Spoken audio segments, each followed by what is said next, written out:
it's Heidi Fisher here with Make an Impact TV, and today I'm joined by Beth Pilgrim from Supply Change. Hi Beth, thanks for joining me today. Thanks very much for having me.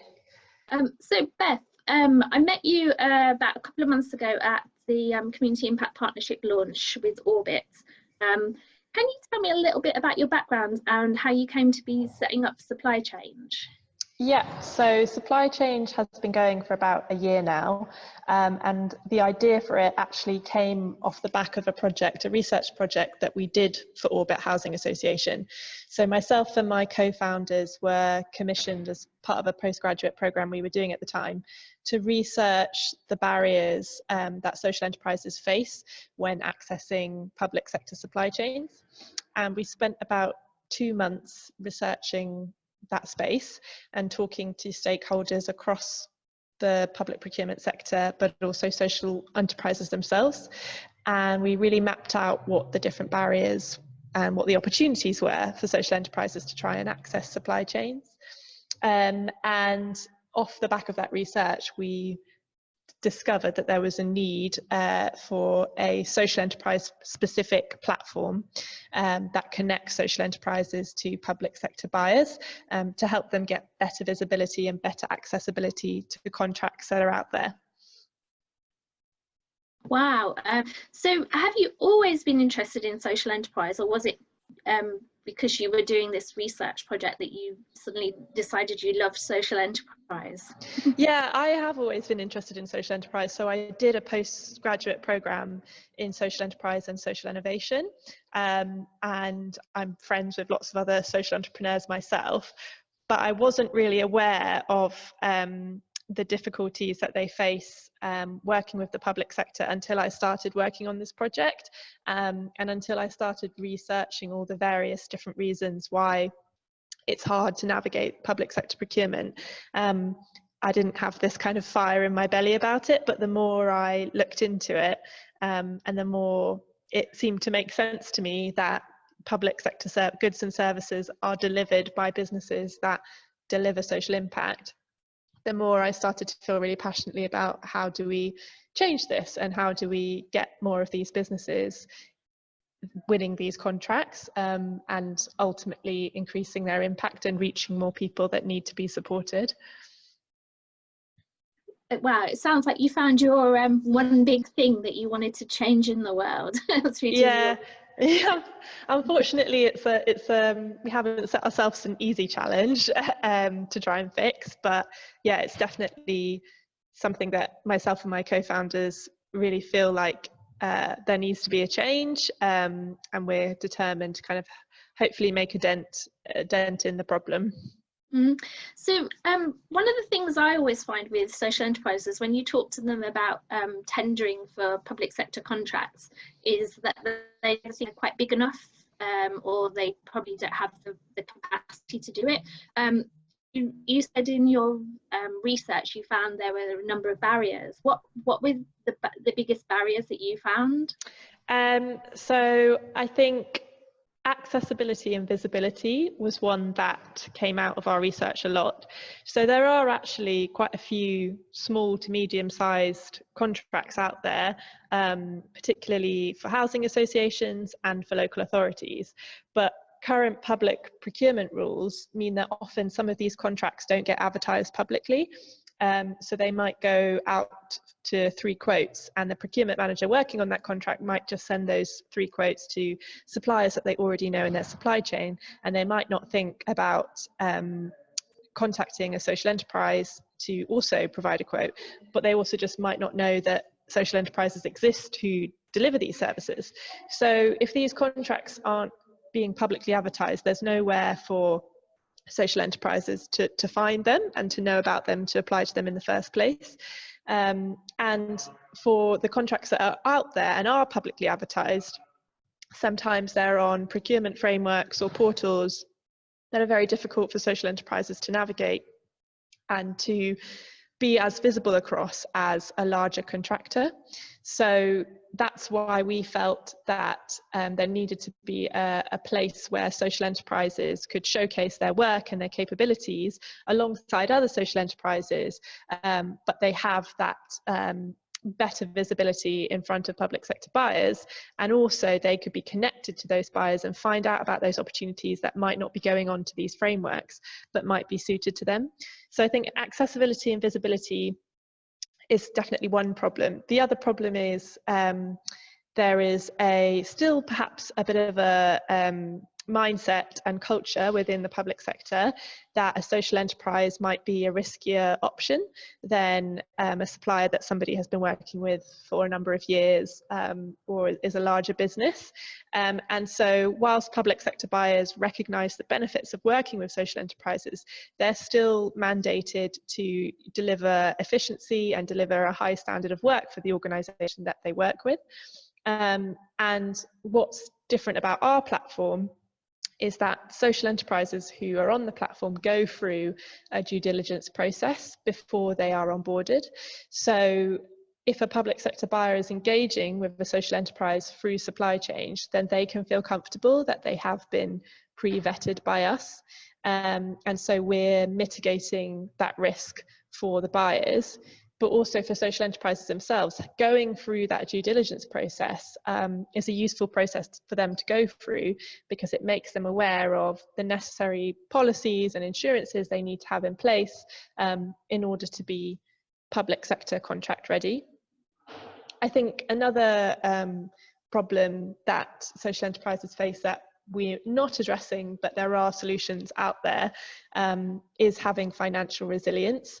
So many public sector contracts require you to demonstrate the last 5 years of your accounts. And if you're a new social enterprise, you might not have access to that information, or that information might not demonstrate that you are financially resilient because you are a growing business.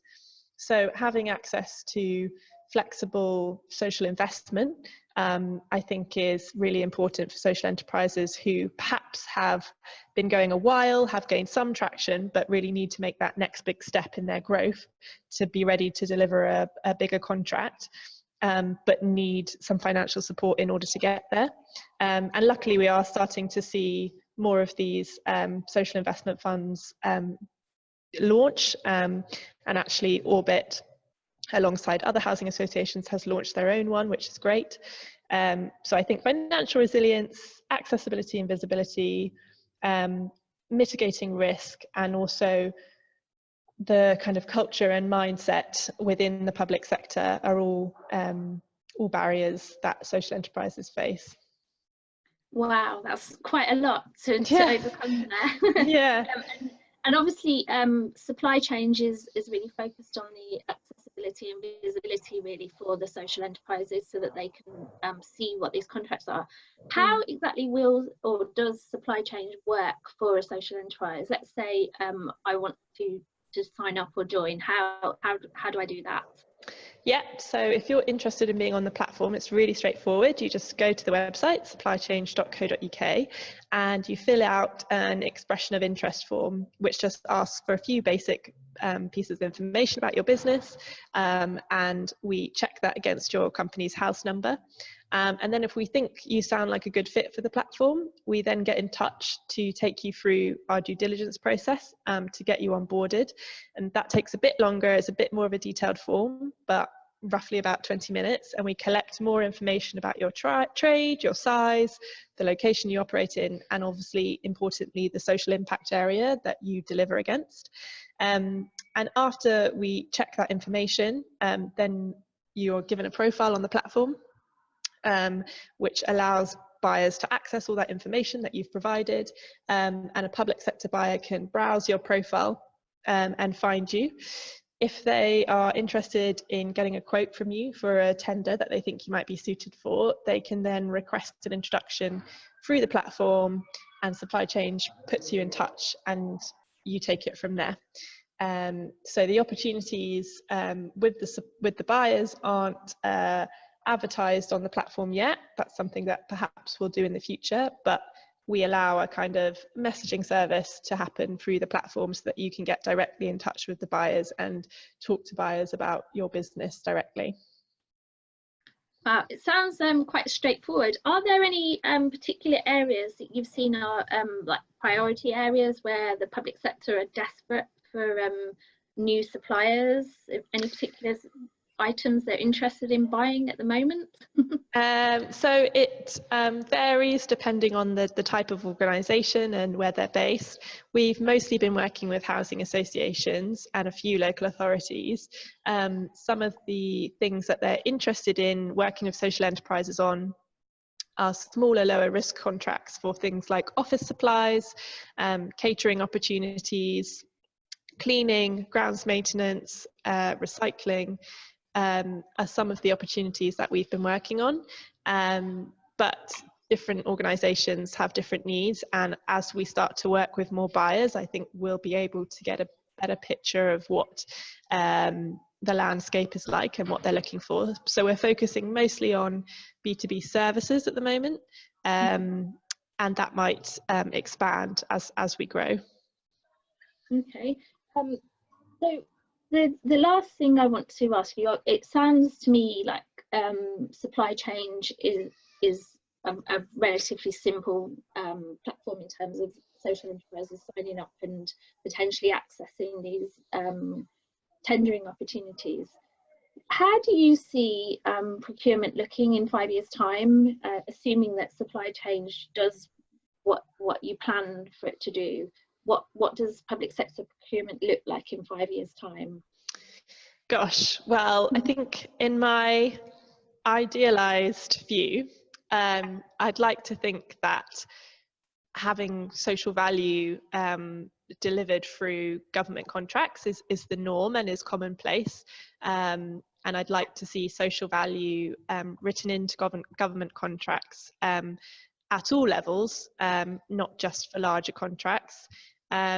And really it should be one of the first considerations when a procurement team is thinking about how it's going to get its goods and services delivered.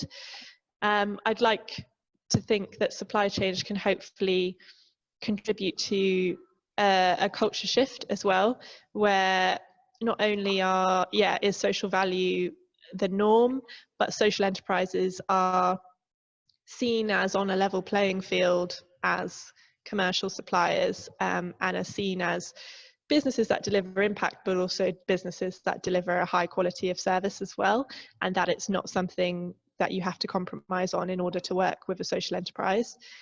Yeah, I think that is what I would like, basically, and a higher percentage of government supply chains being delivered with social enterprises. Wow, it sounds like a fabulous world in 5 years' time. If there's Yes. a lot more social enterprises delivering contracts for the public sector. Beth, it's been really, really great talking to you today. If people do want to join Supply Chain, the link to the website and the platform will be underneath the video. And obviously, I'm sure that Beth will be more than happy, or one of her co-founders will be more than happy to go answer any questions if people do have any questions around Absolutely. what Supply Chain is doing. But thank you so much for joining me. It's been great. Thank you for having me.